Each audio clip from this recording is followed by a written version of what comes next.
ডিমের স্বাস্থ্য উপকারিতা সম্পর্কে জানুন। ডিম একটি অত্যন্ত পুষ্টিকর খাবার এবং এটি শরীরের জন্য অনেক উপকারী। ডিম উচ্চমানের প্রোটিনের একটি উৎকৃষ্ট উৎস। এটি শরীরের পেশি গঠনে সাহায্য করে এবং শরীরের কোষ মেরামত করে। ডিমের কুসুমে থাকে কোলিন, যা মস্তিষ্কের কার্যক্ষমতা এবং স্মৃতিশক্তি উন্নত করে। এছাড়া গর্ভবতী মায়েদের জন্য ডিম খুব উপকারী, কারণ এটি ভ্রূণের মস্তিষ্ক বিকাশে সাহায্য করে। ডিমে ভালো চর্বি বা ভালো কোলেস্টেরল থাকে, যা হার্টের স্বাস্থ্যের জন্য উপকারী।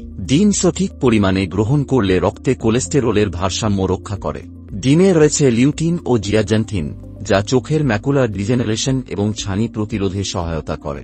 ডিমে থাকা সেলেনিয়াম এবং ভিটামিন ডি রোগ প্রতিরোধ ক্ষমতা বাড়ায়।